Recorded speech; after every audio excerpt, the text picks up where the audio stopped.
Hi friends, ఎలా ఉన్నారు అందరూ? ఈ రోజు అయితే మార్నింగ్ బ్రేక్ఫాస్ట్లో మనం ఉగ్గాని రెసిపీ అయితే చేసేసుకుందాం రండి. ఇదైతే 2 మినిట్స్లో చేసుకోవచ్చు అండి. చాలా సింపుల్గా ఈజీగా అయితే ఉంటుంది. ఫస్ట్ అయితే దీనికి కావాల్సిన పదార్థాలు, దాని తర్వాత తయారు చేసుకునే విధానం చూసుకుందాం ఫ్రెండ్స్.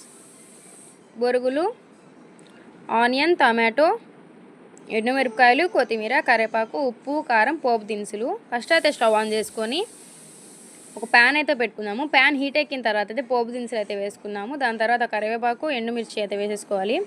ఈ కొంచెం ఫ్రై అయిన తర్వాత మనం కట్ చేసి పెట్టుకున్న ఆనియన్స్ అయితే వేసుకొని బాగా గోల్డెన్ బ్రౌన్ కలర్లు అంత రాకపోయినా కూడా కొంచెం ఫ్రై అయ్యేటట్టుగా వేసుకొని దాని తర్వాత టమాటా వేసేసుకోవాలి. టమాటా వేసుకొని బాగా ఫ్రై చేసిన తర్వాత కొంచెం సాల్ట్ అయితే వేసుకుంటే కొంచెం బాగా మగ్గుతాయి అన్నమాట.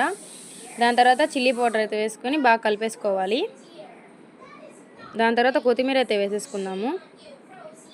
అంతే అండి. బొరుగులు దాని తర్వాత బొరుగులు అయితే ఒకసారి నీళ్ళలో వాష్ చేసుకొని కొంచెం మునిగిపోతాగా లోపల అలాగా తీసేసుకున్న తర్వాత నీళ్ళన్నీ బాగా ఫ్రెష్ చేసేసుకొని వేసేసుకుంటే అంతే అండి. ఉగ్గాని రెసిపీ అయితే రెడీ అయిపోయింది ఫ్రెండ్స్. అంతే అండి, 2 మినిట్స్లో ఈజీగా చేసుకోవచ్చు. తప్పకుండా ఈ రెసిపీని అయితే ట్రై చేయండి. మార్నింగ్ డైట్ చేసే వాళ్ళు కానీ మామూలుగా ఒక్కరే ఉండి ఏం చేసుకోవాలని ఆలోచించినప్పుడు ఈ బ్రేక్ఫాస్ట్ అయితే చేసుకోండి. ఈ రెసిపీని తప్పకుండా చాలా అంటే చాలా టేస్టీగా అయితే ఉంటుంది ఫ్రెండ్స్. Thank you.